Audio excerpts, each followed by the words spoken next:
Thanks so much for coming on, mate. No worries. It's an honour, to be honest. It's great to have you on. I've been following you.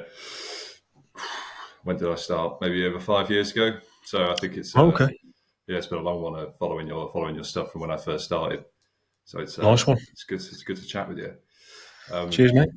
I thought we'd start with recency going on. I've, obviously, Ron on our side joined Scalers. So I was wondering if you could, well, probably for my benefit and for anyone watching and listening, what Scalers, how that came about, and what's within that really. Okay, yeah. So I created Scalers as a place for agency owners to network and to potentially learn a few things. You know, there's a classroom section. I created it really because I was putting out a lot of content about, you know, scaling agencies, productizing, niching down, all those kind of concepts. And I just wanted a place to kind of house it all and to kind of like bring the same kind of people into one place.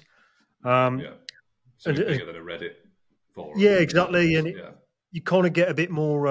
You can curate it a little bit more than YouTube or, for example, Twitter, LinkedIn, and it's just a place where people can also network as well.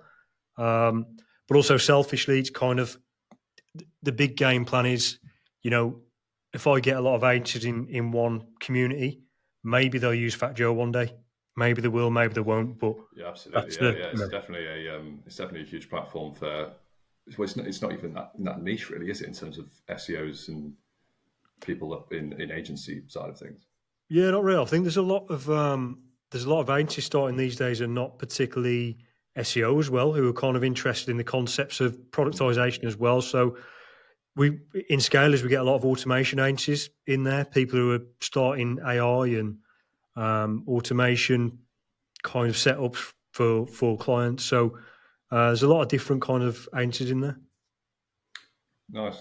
I assume that a lot of the sort of traction that's come along has come from FATJOE customers that are already sort of there, or at least aware of you. Is there any sort of new people that you brought in that you would say, well, that's not quite, I didn't quite expect this sort of type of people, like you say, AI automation being one of them outside of the realm of sort of SEO focused businesses? Has there been anyone else on the sidelines that you think, oh, that's an interesting business to come in and use this? Yeah, I think there's a few like design agencies that come in that have been very interested in the concepts of, you know, productization and that kind of thing. But also, I've just been getting not particularly FATJOE customers, just people who are just interested in starting an agency as well. So they've not quite started yet, but they want to start, which has been cool as well, because I think starting an agency is just as exciting as scaling one. You know, starting from a blank slate is quite exciting because you get not to make all the mistakes that everyone else has already made. But I think most of the signups came when I did a YouTube challenge at the start of the year. I did like 30 days of YouTube, and yeah, it seemed to got a lot of people signing up back then. Amazing. You mentioned YouTube, and I've watched quite a few of your videos. Awesome. When did you start realizing that this was an avenue that would be, well, YouTube directly is not profitable, is it? But I suppose to host your sort of video teachings, as probably I would describe them. When did you start? Was it earlier this year that you thought really like nail down YouTube? Yeah, it was this year. I decided I wanted to do a 30-day challenge, just post 30 days on YouTube, which got pretty challenging towards the end because you kind of you run out of steam and you kind of like, do I want to talk about this topic today? I've already spoken about this. You kind of like lose momentum. But it's a good challenge just to get me started and got me a fair few followers from that.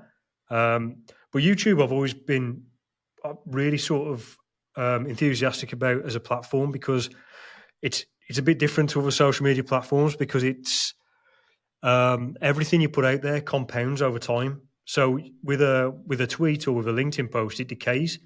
But with a YouTube video, it just stays there and it might get searched for. No one searches for an Instagram post. No one searches for a LinkedIn post. But on YouTube, people are searching for, how do I productize my agency? How do I niche down? So your video's getting found years and years after you've made it, which is really cool, I think. Whereas on LinkedIn or Twitter, you don't really get that. So I think it's a No, good yeah, channel. you're absolutely right. Yeah. I think YouTube is the only one, especially with where integrating it with websites as well. It's very rare that you see a high amount of engagement from a Twitter feed on a website or like I say, Instagram feed. But yeah, with YouTube, it's usually a case of of smashing that. Are you pushing on TikTok as well? Are you doing like full I've marketing not on the videos? I've not done TikTok just because I'm just not. I'm not in that world really. I've not downloaded it on my phone. Well, I did, and then I Yeah. deleted it because I was getting addicted to it. So I deleted it, and I'm not in that world. So I'm kind of I kind of feel like TikTok is out of reach for our industry, or especially the industry that I'm going for. But I could be completely wrong on that. I could be completely Well, wrong on that. yeah, you are sort of right. To be honest, I think from our perspective, anything in our industry isn't really. It's not. It's very tricky to get the quick form version of whatever it is we're trying to say, Yeah, and it exactly. tends not to do brilliantly on somewhere where you need 10 seconds to get them in. And my voice never usually gets people in. So, No, no, um, same. yeah, absolutely. Yeah. Have you found that that using YouTube that I saw a lot of comments from a few videos I watched recently.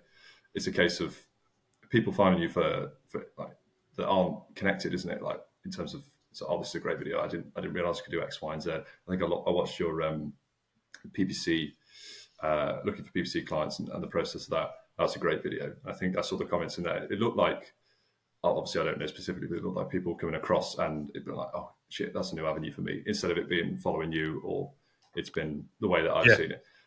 Have you found that it's brought you new sort of a business across different things that the YouTube videos itself, or has it been a case of everything clustering together that you're doing? I think very foolishly, I've not been tracking much about how it's affected the bottom line, or if I'm getting sign-ups for scalers through it, or yeah, I've not really been tracking anything in that respect. And these days it's quite hard to really attribute anything. You know, it's kind of like a best guess or a gut feel anyway. I I do think know brand that just exposure is the metric that you probably have to use, isn't it? So it's just brand growth online is what's exactly brought new things through, probably, and that's that sort of exactly. terminology.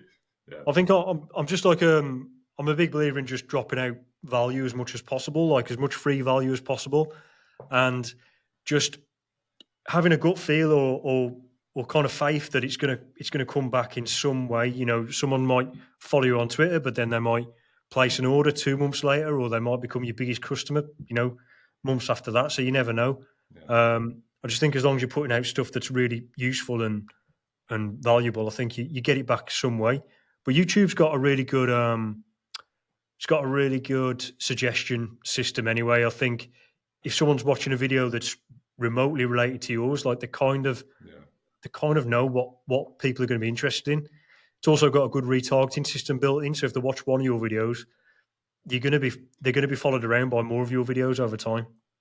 Yeah, absolutely. I found. I don't know if you found that recently as well. It's like in terms of the way that YouTube works. I think especially since Shorts was released on YouTube, that the algorithm has actually been a lot more refined for users, and it Yeah, obviously, like you say, it helps with the exposure. yeah, Um, I think in terms of the business side of things, it's really interesting for me seeing what you put out online. How do you manage your time in a way that allows you to make these YouTube videos, run your business and the scalers? How do you manage your time to be able to do all that, or is it a case of you've managed over the years to put your life in such a way where it's not a task to do a video? It's just one of the things you enjoy doing on a daily, weekly basis. yeah. It's kind of leaning on the second option there. So it is Yeah, kind of just when I feel like doing it, I'll do it.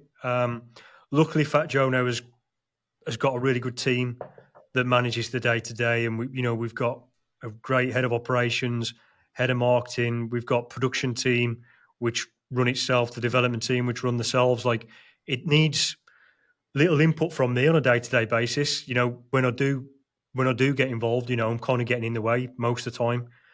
So it's yeah, better that I do kind of take a step back and give some high level ideas and give some high level ideas on direction and vision. But me getting involved day to day isn't a good idea anyway. So I do get some free time to spend on these other things, which is doing videos for YouTube channel, doing some tweets, some LinkedIn stuff, which helps FATJOE, but also it builds a personal brand as well. In B2B, all you've got really is personal brands, because there's no B2B socials that are doing anything. That I can't think of any which do well. Everyone's interested in hearing from the spokesperson at the brand. So I think it's a very important job. Whoever's the spokesperson is at the brand, to be doing their personal brand, the posting. Doesn't have to be the founder, but I think someone needs to do it. 100%. Yeah. That sort of it leads me on to a question that would be good to get some advice on from you. How did you, or when did you sort of realize that building your personal brand on Twitter and all your socials was something that not that comes easy, but something that you managed to have such a metronome with that it became pretty effortlessly? Because there's so many times where it's just huge chunks of my of like 8 months at a time where it's just like, when you just get like a hyper fixation and it's just like, oh, this week I'll post X, Y, and Z. Yeah, no, this update's coming out, and then eventually it's just like, best I can do is a blog. How did you find getting into the rhythm of doing it on such a daily sort of recent, such a frequency?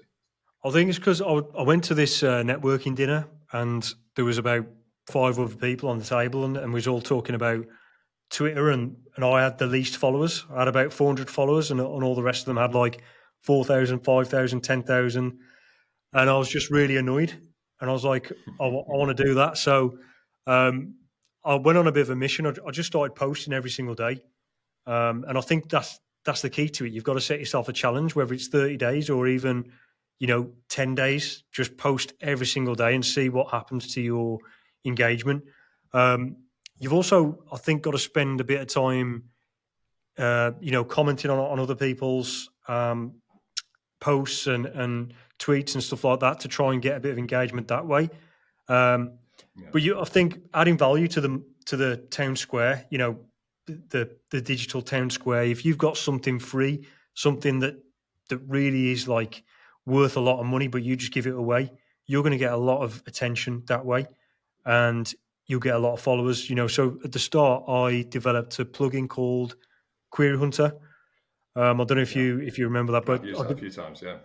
So it's just a free WordPress plugin, and I thought, well, if I I could have sold it for $99 or whatever, but I gave it away for free, and in return, I got all this attention and follows and people retweeting my post about it. So that got me a great early kickstart. Amazing. Yeah, I think that's It is as simple as the frequency side of things being, set yourself those targets. But yeah, in terms of the content itself, sometimes it can be top level stuff. But yeah, you are right in terms of the depth to keep people there and keep engagements, having that thing. Do you think that's become so much easier for people in any industry now that AI is so heavily refined for this sort of thing? I know that I think I read a tweet a couple of weeks ago about using AI to create extensions for high value links. I haven't done that process yet. I haven't done much more research into it, but just knowing that and having those different things in your head, it does allow you to do it without investing money yourself or time yourself. Not to get away with it, but it's just quicker and easier, isn't it? Do you think, have you used AI much to develop things on that front recently? In terms of content and posting on social media? Well, anything really in terms of like Chrome extensions or plugins, anything a bit deeper like that. Maybe I haven't tried it myself, but it's an interesting thing to read about using AI to write and to create those things. No, I've not tried it yet. But I'm not really that technical, so I wouldn't have seen really, what some of the guys are doing. I know they're using like Copilot. Right. Yeah. The guys that are developing the FATJOE app and some of the Chrome extensions there. So it's not quite, letting AI do it, but I think it's assisting them. We've used AI for some internal things. We do some SEO stuff with AI, some keyword clustering, that kind of thing. But we haven't gone in so deep into developing things with purely AI yet. Right. Okay. Yeah. I mean, I suppose that was going to lead me on to the next thing in terms of how much AI has not affected, but impacted you guys. Has it been something that you think has been an easy thing to incorporate into the guys' day-to-day work, or has it been something that that is everything works as really efficiently as it is, or was it a case of slowly sort of integrating that? Yeah, I think everything kind of worked. I mean, when AI first come out, we were kind of scrambling around looking for ways that we could incorporate AI rather than letting our problems dictate, you know, what we could use AI for. We were just for the sake of it. We were looking at how we could incorporate AI, which is the wrong way of looking at it, I think. Now the dust has settled. Now the hype has gone down. We've got a much more healthy approach, and we use it for a very small amount of things. But yeah, we don't like overdo it. But I think AI can be it can be great, but I think it can kind of, I don't know, becomes the tail wagging the dog at some point. It's just being used for the sake of it. It's not really adding any value, and there's probably better solutions than AI a lot of the times. We spend months of a week trying to develop something with AI, a new internal project we was working on, and then someone just created it with a formula and a spreadsheet, and it worked better. So it was us really spending days with AI, and someone just said, "You can just do it with a spreadsheet." So we use it a little bit, but it hasn't really changed our processes that much. Obviously, when it first came out, we had a lot of trouble with content writing because content writing is one of our big services. Mm-hmm. And not only did we have some of our writers who were willingly using AI for their content, which we had to kind of look out for. We had our customers who didn't trust anything we wrote. Sometimes, if the content was too good, they thought it was AI. So we were kind of always battling with, this isn't AI. It created problems for you rather than solved any at the time, yeah. Yeah, it created problems. So we had to, use AI checkers. We had to get writers to deliver proof of work, and it became a bit of a headache. And, even our clients were just getting very, very suspicious of it. They didn't want to use AI at all. So I think it's all died down a bit now. It's got a bit more. There's a bit more of a healthy attitude towards AI, I think. Yeah, definitely. I think it definitely is. And yeah, from looking from the outside, I think your business model for FATJOE, AI is really not something that, I mean, yeah, your USP is something that is so special as it is anyway, that you wouldn't really need to incorporate something bigger than that, in my opinion. I think the way that you guys have done it is perfectly, which sort of brings me on to my next question of, when did you realize back in the day when you first had the idea, when was that spark when you realized that FATJOE, even if you didn't name it at the time, was something that was an end to the industry, it was a unique selling point? Because from where I'm sitting, I don't think there was many, if at all, that were like you guys. There are now. There's obviously a lot, a lot, but there's quite a few that I've seen that are pretty similar. The only thing that changes is the price. Not to call them out, but it's something that people have caught onto. When did you start realizing that this was something that could be big for you? So when me and my co-founder, we were working at an SEO agency back in 2011 or 2012, and we kind of were outsourcing a lot at that time because we couldn't find the staff to hire in-house. So we decided to outsource to get things done quicker, to get things done now, because we was getting loads of new clients in. We didn't have enough people to do the work. So we were using different providers. We found them on forums, Fiverr, Upwork. There were some various outsourced websites, but they were very inconsistent. They were sending reports in like horrible Excel files, and it was just no customer service skills. The link builders would be doing the customer service, so obviously they didn't care about how they spoke to customers, and it was just very primitive. So we were looking at this and we were thinking, look, what if there was a platform that brought all these different services together, one place, and it was like Amazon for SEO services. It was like good customer service, easy to order, no big, long, complicated forms or anything like that. It was just simple platform. And we decided to start building that while we was at the agency. And we put a website up and we put out a few posts on forums, and I think we started ranking for some very long tail, like UK manual link building keywords, and we were getting a lot of orders from it. So we knew at that point there was some demand, and then we got enough money monthly to quit our jobs. And once we started running the ads to it, like PPC ads, and we were getting orders just every day from really big agencies that we knew and we'd heard of, respectful agencies. Was like, well, this is a big need. This is like something that Were agencies you have doing been the like. work whilst at the agency as well when you first got it off the ground? Yeah. Yeah, so we were doing most of it ourselves. We did have a little bit of help with the content writing. We knew a couple of people who were kind of helping out with that. But yeah, we were kind of like working nights and getting all the outreach done, the link building side of it, putting the link in the content. Yeah, it was quite a long slog at the start. Yeah, the proper hustle scenario that Yeah, people say they do, but it's not that. But yeah, the night shifts pretty brutal, yeah, especially at the start, isn't it? yeah. When did you so in between, was it 2011 2012 the start of FATJOE Yeah. increasing? When did you start to build a model that was service, links, content, PR?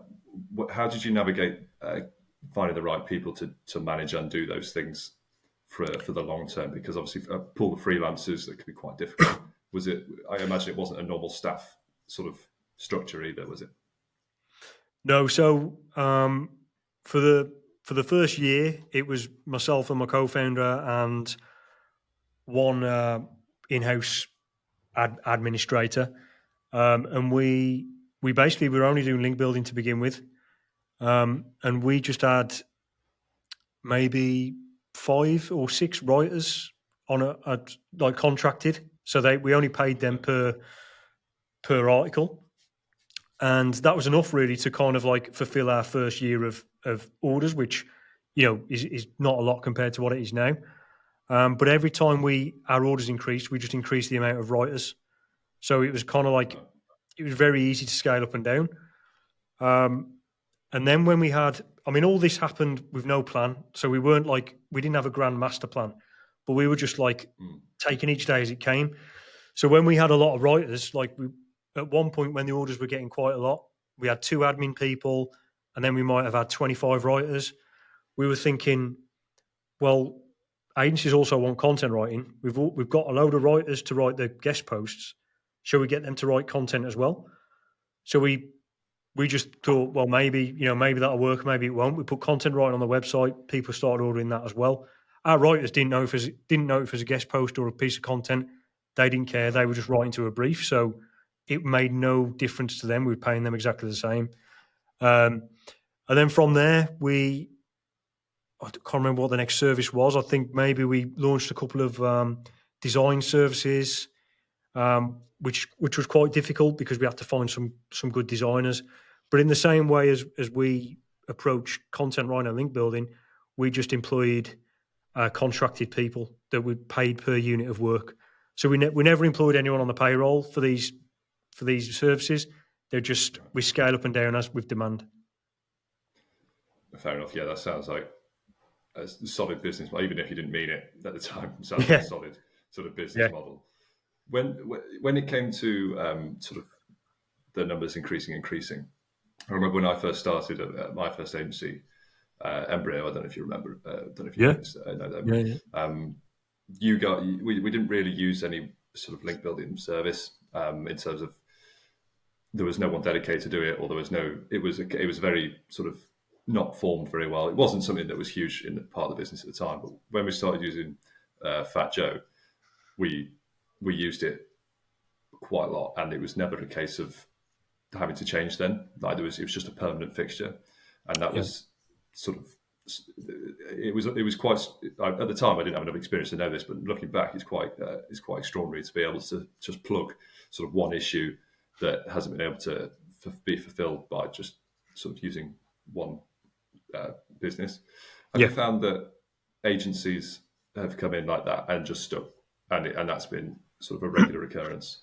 Has there been any sort of strange ones that you weren't expecting, like in terms of maybe business owners themselves coming to you instead of agencies, or things you weren't expecting? What sort of the customer base look like throughout the years? So it has been mostly agencies, and we do get business owners who know what they're doing come to us as well. Obviously, they can save a bit of money coming direct to us rather than going through an agency and getting charged, a fair bit more for the consultation, that kind of thing. we do get some in-house teams from really big brands. Some public companies using us. Obviously, they've got their own team, they've got their own SEO team, but they don't want to do link building. The thing is with link building, it's its own industry really. It's within SEO, it's its own industry, and SEO agencies, when they do it themselves, I think they're doing themselves a disservice, because what agencies are really good at is coming up with a strategy and getting clients, and they should just focus on those things. If they start then trying to become experts at link building, they haven't got the economies of scale, they haven't got the expertise, they haven't got the staff to do it. Whereas a link building only company, we're not good at getting clients, we're not good at getting the strategy done. We're just good at link building. So you tell us how many links you need, we'll go and get the links. If you want 1,000 links by next month, we'll go and do it, because we've got all the systems, the technologies, the people, the compounded assets that we're touching, I don't know, 10, 20,000 blogs a month, probably more than that. Like emailing them, asking if they want to do a collaboration. So an agency with 20 clients or 30 clients won't be touching that many bloggers every month, because there's no need. And then the bloggers aren't going to work with them as regularly because there isn't enough volume. So really, it's like, I can't think of an equivalent, but like if a company wants to sell something, they wouldn't manufacture the parts themselves. And that's kind of what an agency's doing when when an agency's like selling SEO, but then they're doing all the parts themselves as well. So I think it makes sense even for brands as well. 100%. I think you're definitely right with it being a whole sort of business on its own, link building, and it's a foolish sort of mindset to not think that. I think for quite a while, a lot of agencies, and still do, feel like everything, if it's in house, it's like it gives them a USP, sort of, so to speak. Whereas I think that using outsourcing wisely would just make business and clients perform a hell of a lot better. I don't see why bringing everything, especially it's expenses as well. Like, I'm not sure how much you want to sort of divulge into the side of things where you make the good money on, especially with link building. In terms of, from my experience, manually link building tends to be very expensive, and the prices, you can never predict which price from site to site. How have you navigated the pricing of link building when it comes to sort of the black book that you have of websites you build to? Has it been something that was quite a strange experience? Because I'm not sure how I would approach the pricing side of things personally. Yeah, it's a touchy one, because you have to be careful as well with bloggers, because they don't. A lot of bloggers, especially the good bloggers, they don't want to even sell links. They don't want to exchange money. It's usually the sort of lower end bloggers that want to do that. So there's different ways of doing it, but essentially, to cut a long story short, if you're doing a lot of volume, you get a better price and you get a more consistent price. If you're asking for one link one time and never again, you're going to get the highest price in the world. Which is why economies of scale is a really big factor for link building agencies, because they can promise the volume, or they can at least promise better volume than one time only. So you get a discount that way. We also do collaborations with blogs where we're writing content that's designed to rank for them. So we go to them with a keyword that they can rank for, they're going to get traffic for. So for them, it's like, wow, you're going to do me an article for free, which is worth £100, and all I've got to do is just post it on the site. It's not like it's not CAC content, it's not shit content. No. It's like you say, it's written to rank and be good content for them. It's written to rank, and we do tell them, look, we're going to put some links in there. Feel free to keep them in or remove them if you want. We have to be careful in how we say it. But we just say we'd love you to keep everything as is. This is designed to rank, blah blah blah. We optimize it so it'll rank for a keyword, and generally they're very happy to publish that then. So that, alongside with the economies of scale, I think it's very easy then to get a really consistent pricing model. It is tough, but we do have we've got a team of about 13, 14 people who are doing this every day. You know, they're just speaking to bloggers, negotiating, doing deals, collaborating. So it's a messy part of it, but once they're in our system, it becomes very streamlined. That makes a lot of sense, yeah. And I think you were spot on with that example of just getting one link and the price being that high. I think it just reaffirms the fact that not having it internally is completely not very smart financially either, is it? Because, like I say, the reason that I've seen high prices and then the difference is because I'm going one by one, whereas, like you say, with huge numbers, it comes with its own rewards. Definitely, and I think agencies, they're much better at maybe looking at the other side of link building, which is creating amazing content on the client site, like tools, calculators, infographics, link, just some kind of link magnet asset, and then outreaching to industry websites saying, "Can you link to this? Can you like skyscraper technique?" Which is a lot harder for a link agency to get involved in. So the agency can still do their own link building, but it's the stuff that it's the stuff that where the magic happens, where it can't be done by a commodity sort of link builder. Absolutely. In terms of sort of any, not horror stories, but something that came to my mind when you were speaking a minute ago was, has there been?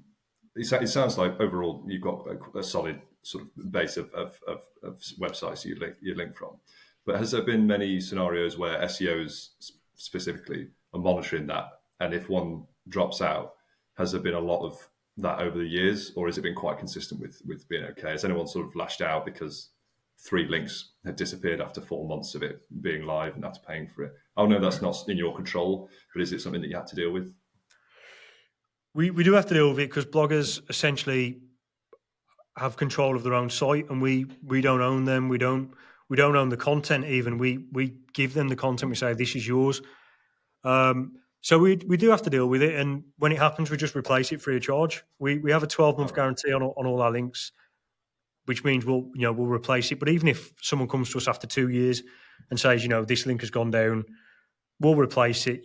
As long as it's within reason. If it's a high price ticket one, I'd say that it's a reasonable thing to do. But after 2 years, if it was a 20 DA, I wouldn't expect it either as an SEO. Exactly. I think it doesn't happen too often. It's very, very, very rare for it to happen. But when it does, we just fix that. Okay. I mean, it's a simple plug, isn't it? I think a lot of people would take it a bit further in terms of just the details. But I think overall, it's the best way to work, isn't it?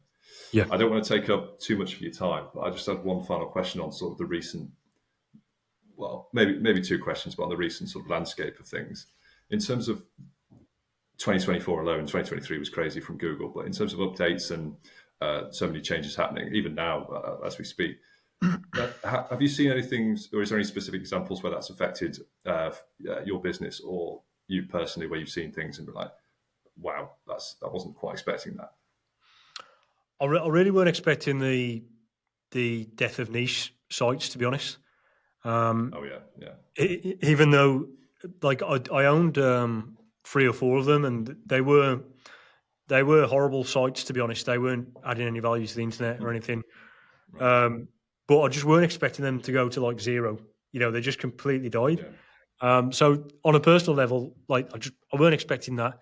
But on a business level, business as usual, really. All the sites we're working with, all the agencies we're working with, they're all working with real brands. They're all working with real businesses. SEO is pretty much the same for these guys. There's definitely less weight on SEO now, like with all the introduction of AI, and Google are taking up way more space with paid stuff now. So the SEO's got less of a, I don't know what I'd say. Like, it's not really at the as much on the forefront as it was, like maybe 2-3 years ago, in terms of a marketing agency's offering. It's more just baked into the holistic side of things now. You just got to do SEO, but it's not saying it's not the most important thing anymore. Absolutely. I think it was your tweet or a video I watched that you did about how it's not a new thing that SEO should also include brand and CRO and UX. That's not, it's not separate.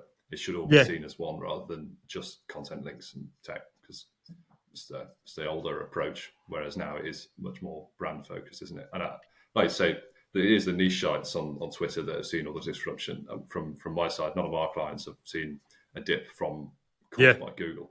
It's yeah, not nothing from them that's caused those service based or the proper businesses to yeah, lose anything. exactly, So it's exactly. kind of, it depends where you are, doesn't it? I suppose, because if you are in Yeah, the niche SEO Twitter list, then you're gonna think it's a horrendous time. But if you spend more time looking at the actual business SEO side of things, it tends to yeah, be not as bad in terms of the way that things have changed. yeah, exactly. And I think some of these niche sites, they completely deserved it. Some of them Yeah. didn't, but for the most part, me included, I was writing content on, why does my hamster like cheese? And it's a 300-word post, and it was crap, and it didn't really do anything for anyone. And that some of these websites that got hit had thousands of posts like this. So Yeah. it's going to happen. Absolutely, absolutely. I think my final question, which I tend to try and ask as many people as possible, you don't have to answer it if there isn't an immediate answer. But has there been anything recently that you would turn around and be like, um, that's bullshit? Like, is there anything that screams that to you sometimes? I mean, I know from it's our sort of brand sort of things and no bullshit, and I do see things a lot where I just go, that's bollocks. But has there been anything that you think that you've seen and thought that recently? I, Not to have to call anyone out either. Yeah, yeah, it's strange. I think that quite a lot, but then nothing comes to mind. Obviously, the big one is the big one for me is when people say, you don't need to build links, you don't need to do any of the link building stuff. You just create great content, and the traffic will come. I think I wish that was reality, and I think there is definitely a space for building a brand, and you've got to do that. There's no question. You've got to build a brand. You've got to do all the real things that a business would do. And if you are a real business, that isn't even a question. You're already doing that stuff. You're going to have a social profile. You're going to have links from suppliers. You're going to have links from affiliates or whatever. So you're doing all the other stuff. Um, but where the surgical side of link building or the supplemental side of link building comes in, I think in most industries, especially the competitive ones, you've got to do some kind of link building. Call it a growth hack, call it whatever you want. But I think to play the game, I think you've got to do it. And your agency, if they're not doing that for you, they're doing you a disservice. So that's part of it. I think that I've seen recently that I'd say was bullshit. 100%, 100%. Yeah, no, I agree with you. I think I have seen quite a few of those, and it does tend to be most of the SEO Twitter community tends to go and be like, "Well, you're wrong," when Yeah, people say things like that. yeah, yeah, But yeah, it is one of the most important things for any campaign, and I think people underrate even the small things, like you said, social profiles. I come Mm. across some clients that we've had that have been with agencies before, like recently before, and it's like, okay, so you don't have a TikTok profile. I know you might not want to use it, but I still need that link. I still Yeah, need that profile link, all that sort of Pinterest. It's like, we don't need to use it. I just need an account on it. yeah, yeah, yeah, But I think that a lot of that gets lost in the ether of just trying to get as much sort of like news, MEN links. Like if you don't have a pool, like tiered pool hierarchy, it's not gonna be as fruitful as 3 MEN links. yeah, Like it's something that everyone needs to just be prioritize massively. 100%. Um, I said that was like my last question, but is there anything in the near future from yourself that you're excited about launching, or is it a case of Scalers is the new thing that is going on? I mean, it's exciting enough by itself, but is there anything in your head that you're looking forward to? Nothing comes to mind. We're just pushing scalers. We're going to try and make that a big community. Um, we we've got a few products in the pipeline for FATJOE that we want to launch. Some link building products that kind of like a link building audit or link building gap analysis product that we want to launch, which should be good for agencies to quickly get like a link building plan for the clients. So we're working on that very, very heavily, which is proving to be quite hard. But yeah, that's about it really from me. Well, yeah, everything's going amazingly, mate. And yeah, like I said, continually use FATJOE, and yeah, I'm looking forward to new things that are coming along. Cheers, mate. Appreciate it. Amazing.